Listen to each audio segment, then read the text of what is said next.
everybody. Welcome to the show. Hello, good morning, good afternoon, good evening. Welcome. Welcome. Hi to you. Hi. You just told me something funny that I think we should repeat for our listeners. Oh. About our male partners, our male sexual partners. Why? You could have said our significant others. I just wanted to make that feel horrible to you. About his intake of our show. Which is very cute, first of all. It is cute. He listens and then he also watches the YouTube, I think at his desk at work. It's like in the afternoons. Like every week? I think so. So that dude is not just, he listens once in his ears and then he watches a second time. Yes, I think so. What's his feedback? Well, last night he mentioned that indeed I am difficult to hear. So I'm leaning closer to the mic. I see you. Today. Look, pull her in. It cannot be closer. It sure could be. You got a whole inch there to work with. I apologize. And I can't touch the mic because it booms. Right. Anyway, I'm trying. That is the consistent feedback I've gotten. Okay, well, listen, you're learning. You're a brand new podcaster. Right. You didn't go to podcast college. Right. So everybody else doesn't know what it's like to have to think about your volume. Also, do they know you? You talk like this. I know. You have that's your cadence. So he did mention that it was hard to hear, but also he's still listening. But then you said that's not going to last. Well, I'm not trying to be mean. No. But the thing is, he's real precious about this right now because this isn't your new job. Mm-hmm. And he's like, I'm your supportive sexual partner. God. Sorry. I can't. Why am I like this? And, he's like, I listened and I loved that question that you asked. He's giving you really good intent. It will run out of steam.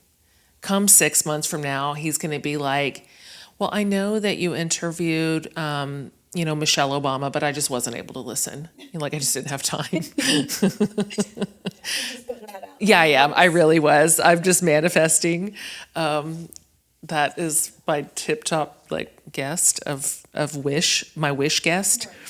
And I was just saying Tyler doesn't listen. But we've been dating for 3 years. He's like, it's too much. It's once a week.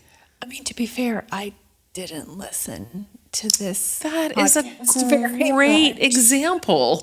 Right. You got to be dialed into a show. Once you have a show, that's your show. You listen to it every week. We have listeners that download every episode every week. Yeah. It's just this. Thank you. Thank you. We're delighted to be in your AirPods. Delighted. Or on your desktop watching us on YouTube like Brad Harden does at work.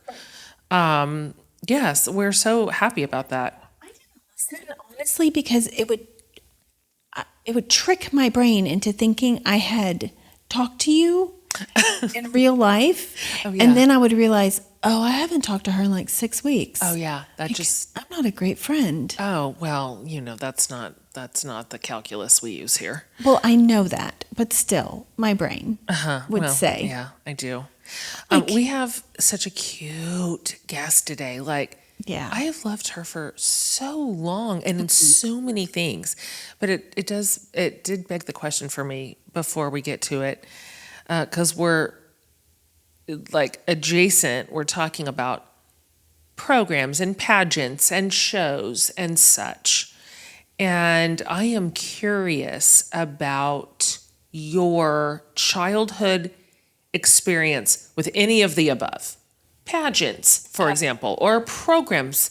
And these could be formal, for example, at your elementary school or middle school or local theater, or it could be informal, in your parents' living room. Well, certainly never informal in my parents' living room. Is that too embarrassing for you? It's too embarrassing to even talk about that could have happened. Even when you're 7? No. Oh, God, you already couldn't be that way. I did have an older cousin, Kim, who was extroverted and would have been the one to organize things, but the rest of us just wouldn't participate. She had no underling cousins to do her bidding? No. Oh, well, that's devastating, says the oldest cousin of Yes, my family. I know.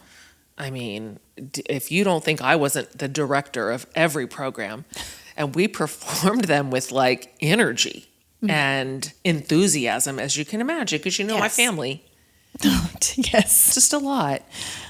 So no, I had to participate in some elementary school things like, Christmas, concert. The Grand Ole Flag performance. Right. One Thanksgiving, I don't know, maybe fourth grade. Somehow I was one of the turkeys when we sang Tom Tom the Turkey. Oh, that feels like a lead role. Yeah, there was 3 of us. I don't know why I was chosen or forced. It was definitely a forced. But I still remember what it felt like. Do you know that was probably your teacher? Did you say fourth grade? That was probably your fourth grade teacher being like, Amy never speaks. I think if we put her in a turkey costume and stick her in front of the fourth grade class, I could bring her out of her shell, It was in front of the school. Oh, Lord. How did you get through it? That is not your genre. Well, I did get through it, but I still have feelings about it. So All these obviously, years. yeah. One time when I was in 5th grade, we had a Christmas play in front of the whole school, and then we did it at nighttime for all the parents to come, and it was, oh, hell, what's the one about the Christmas ghosts of past, ghost of... Charles Dickens. what A is it? Christmas Carol. There Carol. it is, gosh. Oh. Good Lord. Yes, A Christmas Carol. And I was Bob Cratchit's wife. Okay. And of course, as you well know, I wanted whatever was the lead. I didn't love being Bob Cratchit's wife, but I'll tell you what I remember is I had my Bob Cratchit was played by Jeremy. And in the show, because as I was an actor, as A thespian. as actors on the stage like we had to hold hands. Oh. Can you even? In 5th grade. Like, I'd look at my friends and they'd look at me and they're like, oh shit, she's holding his hand. And my hand be all sweaty. And I loved it. It was like the best part of being in the play. It's the only thing I can remember, to be honest with you. I didn't have enough lines for my liking, but and then of course I directed so many programs with my sisters and my girl cousins. And my parents were very, very mediocre audience members. Did they have time for that? Look, if you're going to have 4 kids, then guess what you get to do? You get to sit on the brown corduroy couch and you get to watch our shitty programs. That's part of the deal. We practiced for 6 hours. I had choreography. God. At one point I gave Lindsay an umbrella and she had to open it like at just the right lyric on the song, and that bitch could not do it, and it was so upsetting. Like I had to keep starting the program over, and this was part of the reason why they didn't want to watch, because I'd be like, cut, we're gonna start this scene over. They're like, geez, in the rapture, how do we get out of this? Anyways, I'm just saying, she just could not obey my directions. And Drew was never in it. He was too little. Right. By the time he came around, he was just a baby, and he's the only boy. And then we were too cool. We graduated to being too cool for our programs. But that was his loss, to be honest. And I'm sure he's sorry about it. I'm sure. Yeah, I'm sure he really has regrets. Okay, before we get to our guest, let's do a little GenXcellence. It's GenXcellence. GenXcellence. GenXcellence. Because we are discussing a movie today with a movie star. Yes. I don't know if I struggled to come up with my answer on this question, but do you remember what the first movie that you saw with your friends was? I don't think I do, because I had to, I went and looked up movies from the early 80s. Like which To jog one? your memory? Because I think I saw so many movies with my cousins. Oh, yes. And like one parent would take all the cousins to I the think movies. that could count. I'd accept a cousin answer. Yeah, but it wasn't like without a parent, just with my friends. Oh, yeah. Which is a very different experience. Oh, I see. I see how you interpreted the question. Some of the movies I looked up from like 82, 81. Yeah. I think I saw, but they were R. So Oh, yeah. were we sneaking into theaters to see 48 Hours? You know, it was the Wild West back then. I don't think anybody checked. Probably not. Also, remember, like there was a moment when all of a sudden PG-13 became a thing. Like it wasn't even a thing Right. when I think they were just like, just give me your money, kid. Yeah. I don't care. But we went to the theater a lot. You did? Yeah, that was a super common Yeah, thing. I think I did too. We, played the video games beforehand. I was very good at Centipede. Centipede. Good And memory. then we went to but the first movie I really remember going to, just with friends, no parents, would have been high school, which seems wrong, but it's like a core memory. We saw Top Gun, Oh my gosh. but Good one. the reason it's a core memory is because I went with my friend Sharon. Yeah. And her big brother took us. And at the time, God, my obsession with the Big Brothers. her oldest brother had a flat top haircut Sure. and looked just like Val Kilmer. Woo. So, to borrow a phrase from your lexicon, Yeah. no one could tell us nothing. Oh my God. Like, people actually were like, is that really Val Kilmer? Oh my gosh. That is so Like, exciting. I think he played it up on purpose. Well, yeah. Like, but big, shiny white smile, aviators. Did he go to the movie with you? Yes. So he didn't just drive you. No, he went into the theater. Did you know this was going to happen in advance? Mm-hmm. So you were prepared. You wore your best outfit. You were like looking cute. I guess, to whatever degree Sure. I could pull that off. But yes, that's my first big, like, with friends at the theater. That's a good one. Yeah. I mean, the hunky older brother, Top Gun in the know. theater. Yeah. Like, that is, you peaked, to be honest. God, Big Brothers factored so prominently in my psyche in like the elementary and middle school years. I'm like, I almost singularly picked my friends for it. Like, who's got the big brother? Oh my God. And do you just remember ever being at a friend's house with a hot older brother and just the obnoxious lengths that I would go to like be cute and like funny and like so mature for my age and whatever. And like I spent so much thought and energy on that. Those boys were never even noticing. Like we were white noise. Yes. But I was thinking that they were thinking about me the whole time, that they were listening to everything I was saying and just thinking, God, like Amy's friend is so funny. All my friends were named Amy, as you know. Yeah. Like all your friends were named Jennifer. And she's so funny. She's so clever. Like I can't believe she's in 7th grade. You know, that's what I thought they were thinking. Whereas I was thinking, oh my God, what if they notice me? God, that's so true. You would think that. I need to get smaller in the couch and put another pillow on my lap. Or I might perish. This is why I grew up and had a podcast, got 7 years into it, and made you come be on it. Like, we charted our courses early, is all I'm saying. We did. I don't remember my exact first theater movie, but one of my core memories, and way less awesome, 100% less awesome. My friend, Rebecca Domingue, this is when we lived in Homa, so I was somewhere between 4th and 7th grade. I was in there somewhere. My friend Rebecca Domingue had cable. Well, that was exciting. We were poor. We had 3 channels. Right. And so every time I got to go to her house, we got to watch like movies. She had like HBO. I mean, her dad was a doctor, Avi. And so I was at Rebecca's house for a sleepover. And, you know, we were just unsupervised because nobody paid attention to kids back then. That we weren't, I don't even remember her parents ever being there.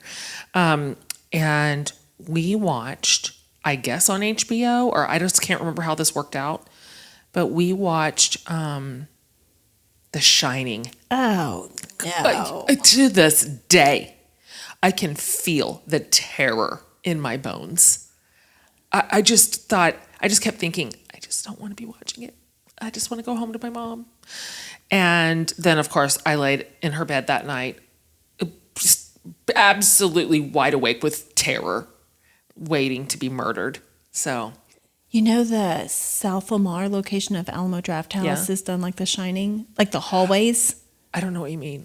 Ew, I just got goosebumps. Like They made it look like it? The same wallpaper. Oh, I think there's a giant tricycle, maybe. Oh, It's see, just- no thanks. Weird, creepy twins, pass. I choose other locations if we go to the movies now. No, I'm permanently traumatized by that movie. I don't know if I've ever seen it again.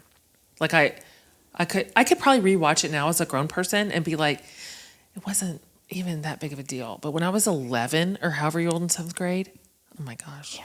So all those things when the parents worry that their kids are going to their friend's house and watching stuff they're not supposed to, they're right. We were doing that. Yes. We are 100%. We're watching whatever we could. And it's the first time I ever tried a beer with somebody's dad's beer. Disgusting. But also at a sleepover. So yeah, everybody had reason to worry. Okay, very quickly, because we need to get to our guest. Okay. Last segment. Let's do a very quick version of Rant or Rave. It's time for Rant or Rave, where we rant or we rave. We're gonna just put it on the table. I'm just gonna see what you say. Rant or Rave. Decorating the outside of the house and the yard for Christmas. Oh, always rave. Always. Is it? Mm-hmm. What do you do? No. Think of this. We don't do anything. Oh, nice. I fully support all the other people who put in so much effort and passion Oh yeah. and pay their electric bill. Oh yeah. Right. Yeah. But you don't. Sometimes we'll put a few lights on the house. Okay. If I insist. Yeah. Brett Harden is a very conservative person with resources. Yes. Planetary resources. Oh, you're right. And excessive Christmas lights are a waste of electricity. Oh, he would say that. He's not wrong. He's not wrong. Yeah. But we have plenty of neighbors who go all out. And Austin has Yes. amazing, eclectic, It's true. wild Christmas decorations. Did you ever go down to that awesome street, kind of around 35th Street, over by the Central Market downtown? 38th and a half. Exactly. We still go. So fun. So weird. Yes. Every house is weirder than the last. Yeah, like Elvis in a bathtub. That's exactly. Life size. Uh-huh. I don't know. With a Santa hat. You still go, God, maybe I should do that this year. It's fun. It is fun. And I didn't realize that we could segment out the rant or rave in this manner. Because I also am a rave for everyone else. Mm-hmm. But I am not a rave for my own self. It feels like Brad is caring about the earth. To me, it just feels like work. It is. It feels like this is going to take a lot of time and money. I'm going to do it. And it only gets to stay up for 3 weeks. Mm-hmm. And it feels hard. I'm not even a huge indoor decorator. No, I do it, but it's limited. Some of my friends come out with 12 Christmas boxes of decorations every year. Insane. I like going in their homes, but that feels stressful to me. But I will absolutely drive my kids up a lit street and just the ones that set their lights to music. Come on, man. In between our houses, about halfway, there is one street in a neighborhood where all the neighbors coordinate, and there's a radio station you tune into. Ooh, fancy. And they're all synced. Wow. Listen, I tip my hat. And good on you. Good on you. We're going to enjoy it from our car. You make our Christmas That's right. fun and joyous, and we don't have to put in the work. Oh my God, that's my best category. Mm-hmm. So rave, full rave. Okay, all right, good.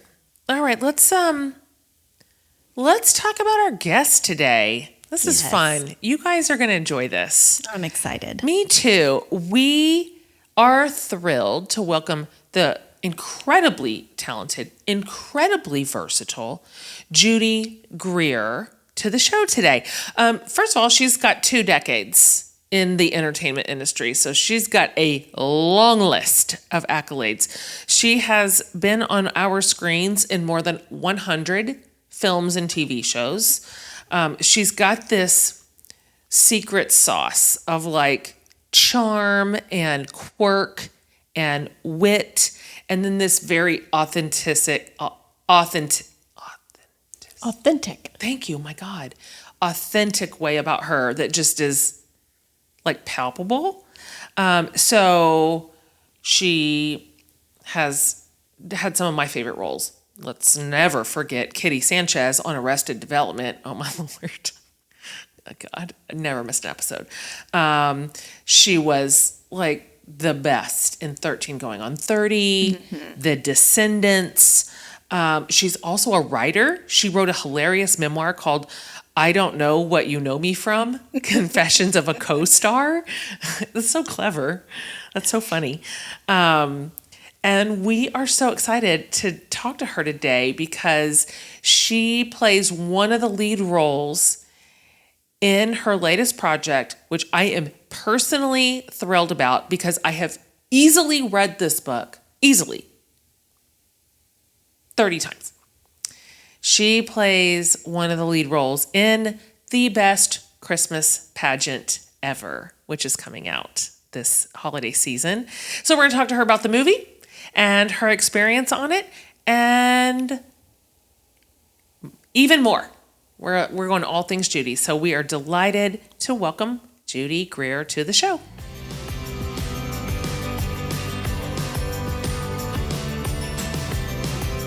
Hi, Judy. I'm Jen. This is Amy. Hi.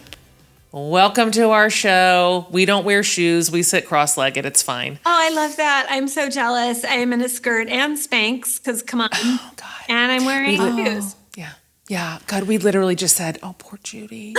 She's in it, man. Like she's in the deep end right now, just one after another. You know, it's so easy when you love what you're talking about. If you don't love what you're talking about, it gets tricky. I'm not going to lie. Oh my God, that is so true. But even after like the 15th, I was just telling Amy, I do back-to-back interviews whenever I have a book release. Yeah. And it's a book I love. I wrote it. Obviously. I'm in it. I meant to write it on purpose. But like by the 25th interview, and they're like, tell me about your book. I'm like, I don't even know. Yeah. Like just read it, I guess. There's words in it and yeah. you can, have it on paper or on your phone. Right. Right, exactly. Well, we are so happy to meet you. We love you. Thank you. Like, we absolutely love you. We love you in everything. We've loved you in everything. Like, you're just a superstar. Thank you. You are. And now you're in arguably one of my favorite stories of all time. I read this book 50 times when I was a kid. It's good, right? I mean, it's precious. It's so good. I love this book. It is so beloved. I'm such a dork. I had no idea. I don't remember reading this book. I'm not saying I didn't, but I don't remember it. And like everyone I know is like, oh, we used to do it every year at my church, or it's my favorite book, or we read it every Christmas. My family does. Like, I can't believe it. I feel like was I born under a rock?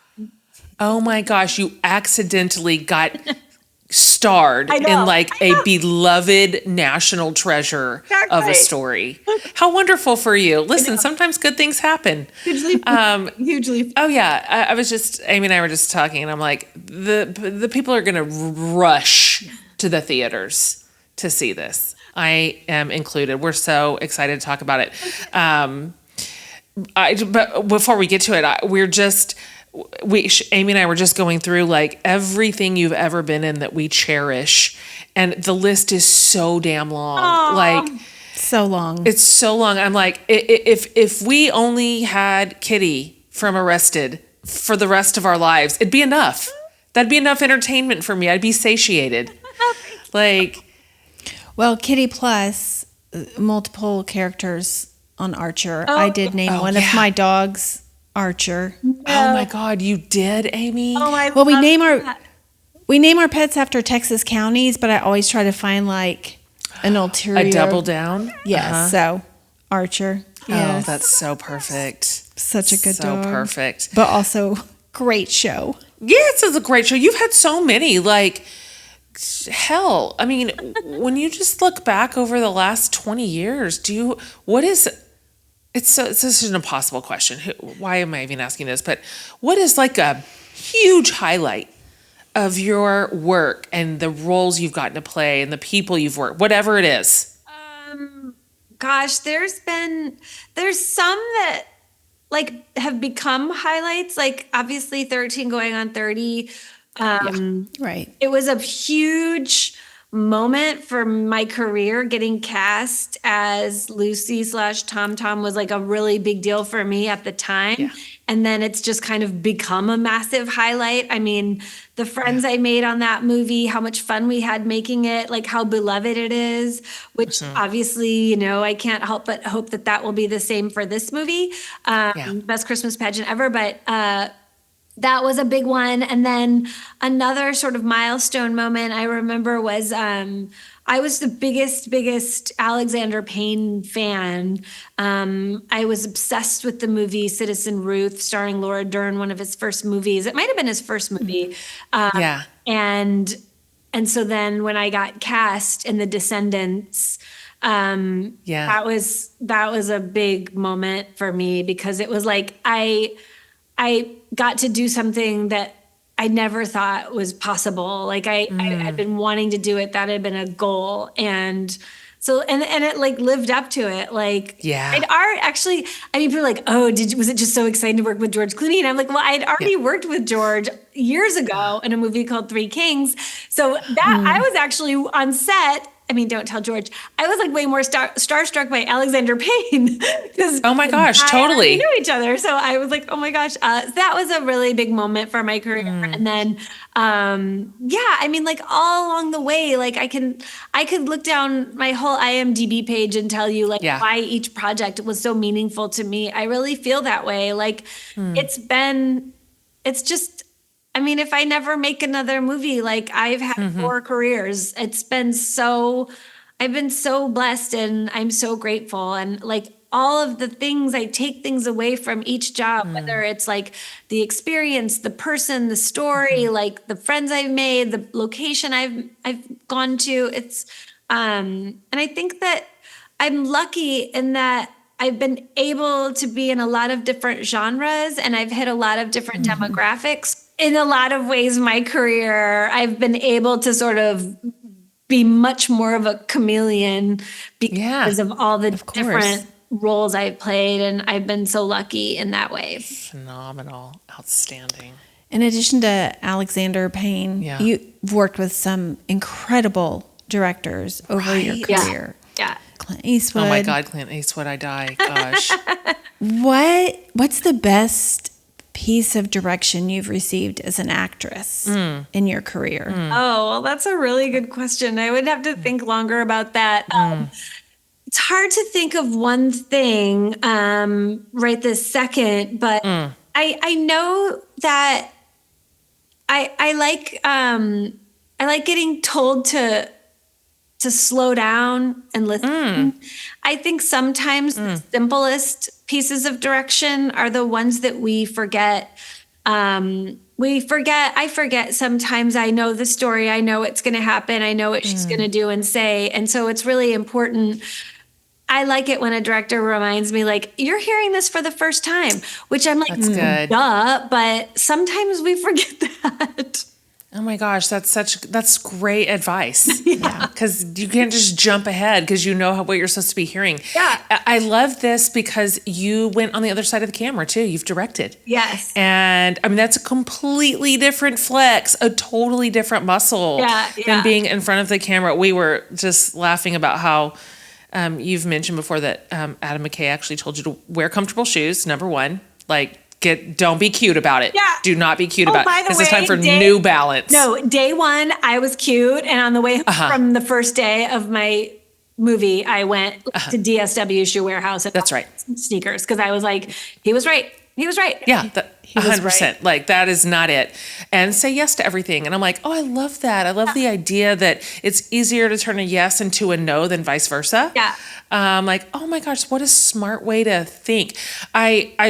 We're about to get to the movie, which we love. Thank you. But I just want to hear your thoughts about being behind the camera. What did you think about it? Would you want to do it again?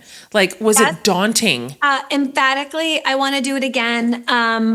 In fact, just that question reminded me of an email I have to send. Yes.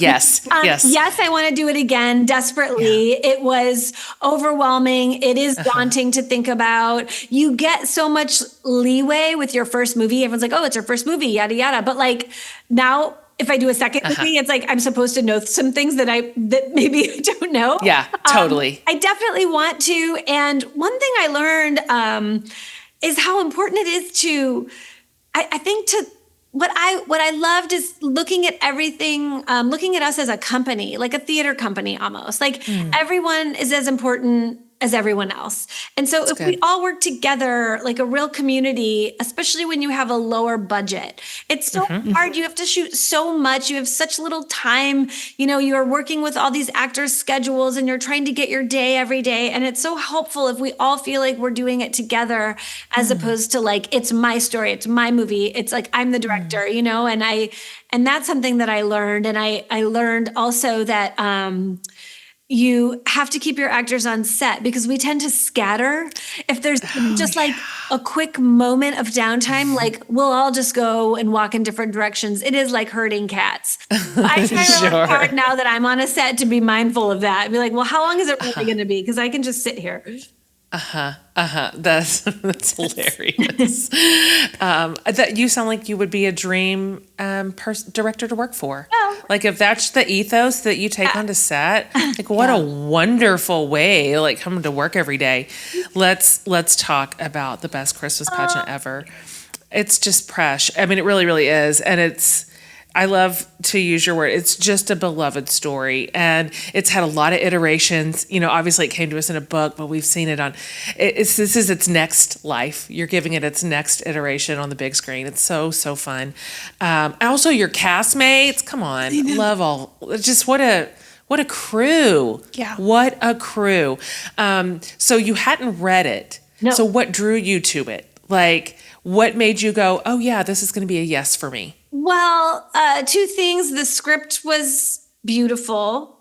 And Dallas's like his passion for the project, his energy was infectious. And it was hugely flattering to be cast as the mom in the movie that he had been wanting to make like his whole life, you know? So that was, I mean, he is like, you know, he's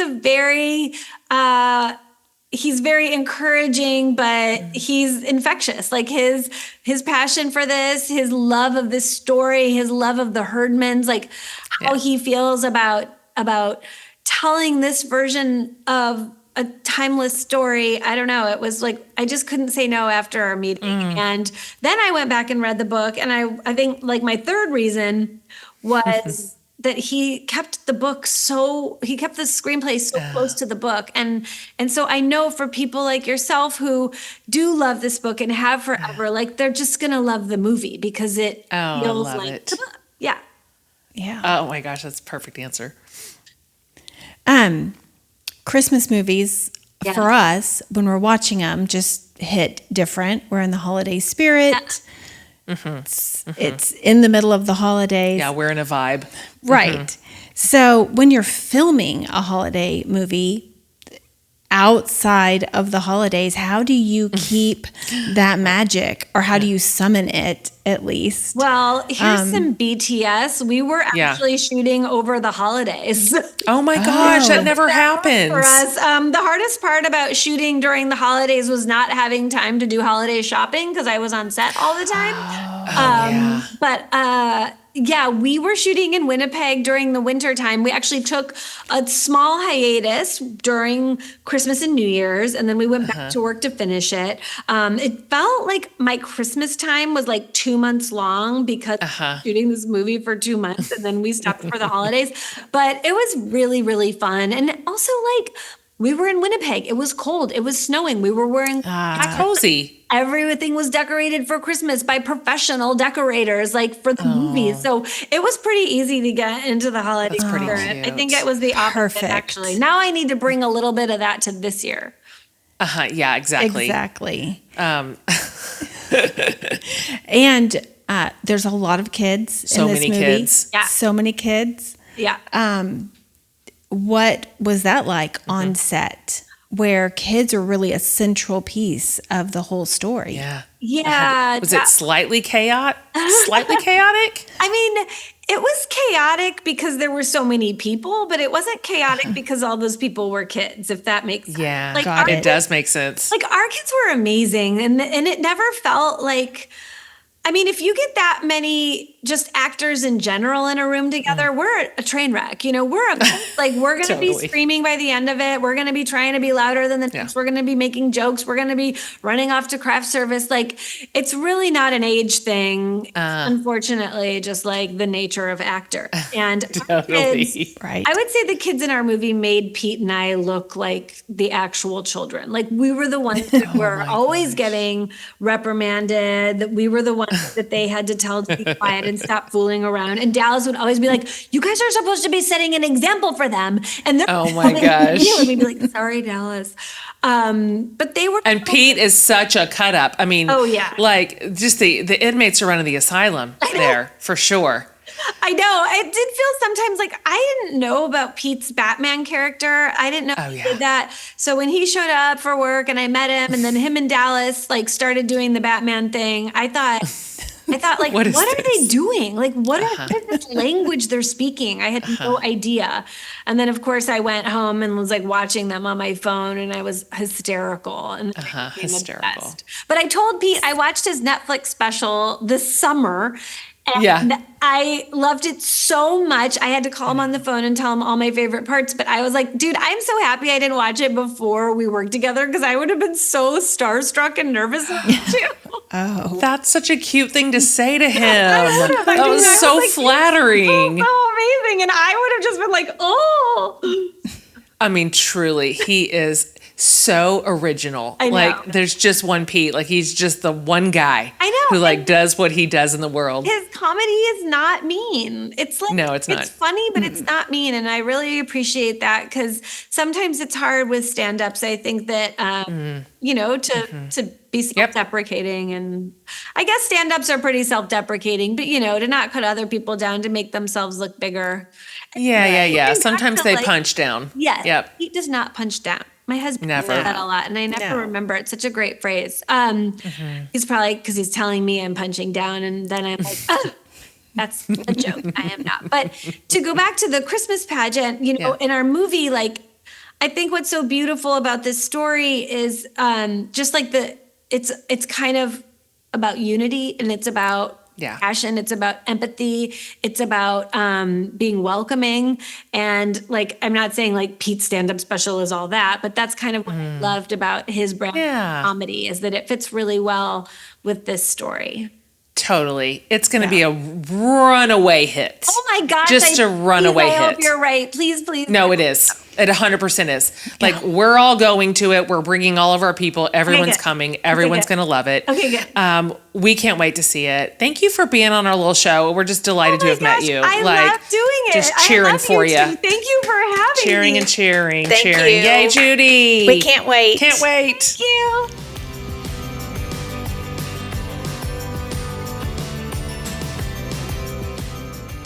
Well, if you didn't already love that book or want to see that movie, you do now. I cannot wait. This will go into my lexicon, like my Christmas repertoire for sure. Judy Greer is darling and so very likable. And so it was so nice to have her on today. And let us know what you think about that movie once you go see it, because those are going to be some packed theaters. I'll tell you that right now, because everybody can see it. Like you, your spouse or partner, your kids, your grandma, like everybody is going to enjoy it. It's that kind of like delightful Christmas movie. Okay. Thanks for being here today, you guys. We appreciate you so very much. And Love listening to you. If you want to give show notes to us like Brad Harden does, we accept those on whatever you want to say. Like, other people have things to offer us and we can accept it. We can. Because, Brad is going to run out of steam. He's going to stop giving you notes and we're going to have to rely on other people to come back and give us feedback. So more to come. We've got a couple of really sweet episodes this season that we are excited about and we think you're going to love, and just a great way to finish out 2024. So on behalf of Amy and I, thanks for being here, and we'll see you next week.